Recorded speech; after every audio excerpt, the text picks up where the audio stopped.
During a casual conversation, I admitted to cheating. He stayed silent. But a week later, his cold revenge left me broken, and everyone else in shock.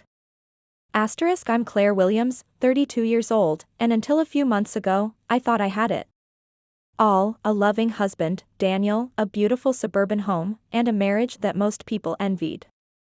But one careless mistake, one stupid slip during a casual conversation, turned everything upside down. It happened on an ordinary Sunday afternoon.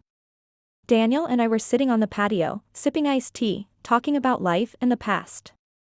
We were reminiscing about our wild college days, and I don't know what possessed me, but I laughed and casually admitted that years ago, during one of his long business trips, I had cheated. I thought it was harmless. I thought, what's in the past is in the past. The guy meant nothing, it had been a one-time thing, and I figured honesty, although delayed, would somehow make me feel lighter. Daniel didn't yell. He didn't throw his glass. He didn't storm off. He just stared at me. Silent. His jaw clenched once, his eyes unreadable. And then he nodded slowly and said, "I see." That was it. No argument. No lecture. He simply went back to sipping his drink. I felt a wave of relief. Maybe he was hurt, but maybe, just maybe, we were strong enough to move past it. But I was wrong. Because Daniel's silence wasn't forgiveness. It was calculation. And 1 week later, his revenge would leave me shattered in front of everyone who mattered to me. The first sign that something was wrong came 2 days later. I noticed Daniel was distant. Not cold exactly, but unnervingly calm. He'd kiss me goodbye in the morning, come home from work as usual, but he no longer asked questions about my day. No small talk. Just polite smiles, measured words, and a quietness that gnawed at me. At night, I'd roll over in bed, expecting to feel his warmth.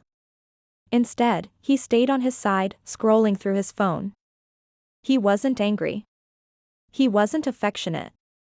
He was just there. By Friday, unease had built into a knot in my chest. I tried to joke, tried to initiate intimacy, but Daniel pulled away with a smile that felt more like a mask. Then Saturday came. Daniel suggested we host a small dinner party, just close friends and family.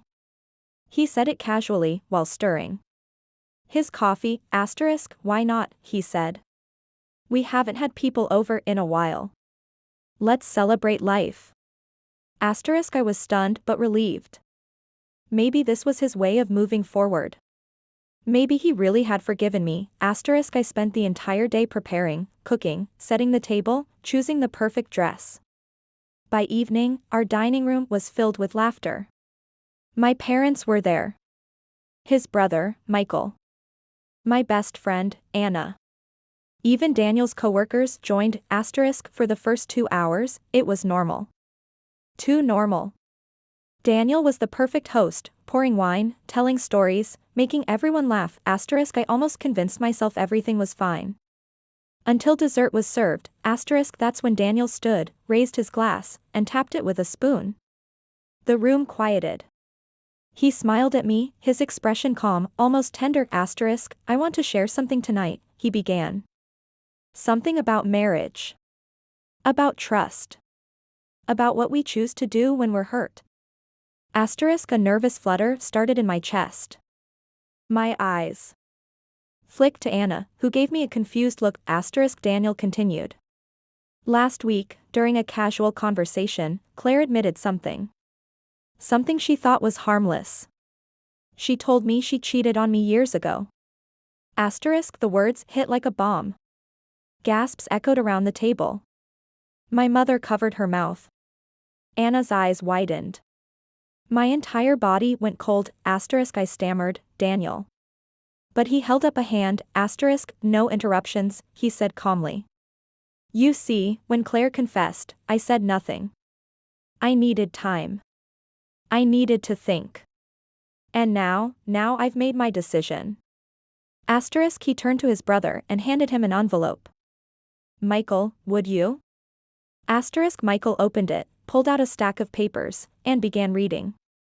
My blood ran cold. They were divorce papers, asterisk. The room was dead silent as Daniel looked back at me, asterisk. I could have yelled. I could have thrown things. But I realized, Claire, that silence is more powerful. Silence lets people reveal who they truly are. You thought you were safe. You thought your secret didn't matter. But secrets always matter. And now, everyone knows. Asterisk. Tears burned my eyes. Daniel, please, asterisk. But he wasn't finished. He looked around the room, asterisk. There's more. Claire didn't just cheat once. Did you know she kept texting him months after? I hired a private investigator. Here are the screenshots. Asterisk. He pulled out a folder, tossing it onto the table. My world collapsed as friends and family stared at the proof, messages I thought I had deleted, little fragments of a betrayal I had long buried, asterisk. Whispers filled the room. Anna shook her head, betrayed. My father's face hardened with disgust, asterisk. Daniel's voice was steady, cold. I gave you 8 years, Claire. 8 years of loyalty, of building a life together. And you threw it away for a fling. So tonight, I return the favor. This house. It's mine. The bank accounts? I've already frozen our joint one. You'll leave with nothing. Consider it repayment for the nothing you left me with that night you cheated. Asterisk. My legs gave out. I sank into my chair, trembling, asterisk. But Daniel wasn't done, asterisk. He pulled out his phone and pressed play. A recording filled the room, my own voice, drunkenly confessing to Anna during a girls' night years ago. Daniel will never know. It was just one night. He's too good for me anyway. Asterisk. Anna's jaw dropped. She whispered, you told me it was just a joke, Claire. You swore. Asterisk. I was trapped. Exposed. Every lie, every secret, unraveling in front of everyone who mattered, asterisk. Daniel finished his glass of wine and set it down, asterisk. You see, Claire, silence isn't weakness. Silence is patience. And revenge is best served in front of an audience. Asterisk. He looked at me one last time. We're done. Then he walked out of the dining room, leaving me broken, humiliated, and abandoned in front of everyone, asterisk. That night, my world ended. My parents left in disgust. Anna hasn't answered my calls. My father told me not to come home, asterisk. And Daniel? He moved on effortlessly. Within weeks, he was dating again, smiling, living, asterisk. Me? I lost everything. My marriage. My friends. My reputation, asterisk. All because of one careless admission. All because Daniel's silence wasn't forgiveness, it was the calm before the storm, asterisk. And when it came, it destroyed me completely.